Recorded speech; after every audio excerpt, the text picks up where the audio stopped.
Hi class, great presentation. I was somewhat unfamiliar with this group, but I feel as if I'm walking away with a great understanding of the group after you guys gave your presentation and talked about it.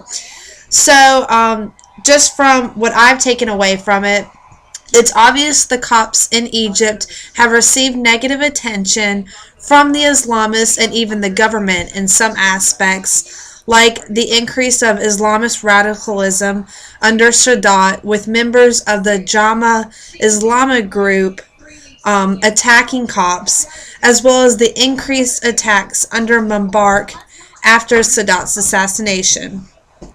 So it's also obvious, like Shauna talked about, the group has been persecuted by rulers and regimes throughout history. And it seems to me the Copts are making some progress. I don't know if you guys found that in your research at all, or if any of you came to that conclusion. But it seems to me as if they are trying to make the progress, and they've made little progress with a new pope that they have, and their ability to take part in demonstrations like the demonstration at Tahrir Square, which I think that's definitely beneficial for the group, and in some ways moving forward after all the religious persecution they have received by rulers and even presidents and recent rulers throughout history, and even within the last several decades.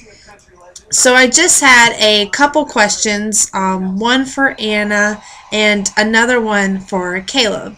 So first, Anna, did during your research, more specifically focusing on Tahrir Square, did the Copts make any gains at Tahrir Square, or did they just go out, do their demonstration, and go back to, after the demonstration, go back to being attacked and the way things were before, or did they make some type of gains? Did the government give them anything to stop demonstrating? Have they received any of the rights that they were looking for?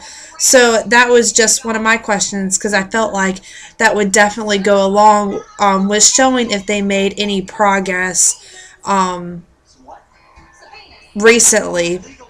And then my next question goes out to Caleb. And Caleb, you mentioned the goals they're trying to reach, which to me these goals seem pretty reasonable. They were equality and freedom, cultural autonomy, equality before the law, and religious freedom. And when we were doing our project, I found that the group that we worked on were trying to seek some of the same goals as the Copts, even though they are two different religious groups. It seems as if everybody wants the same thing, and everybody's trying to work through the same thing, which is just equality and being able to live as if they want to and practice religion as if they want to. And I found during our research, and I also mentioned it, that in the future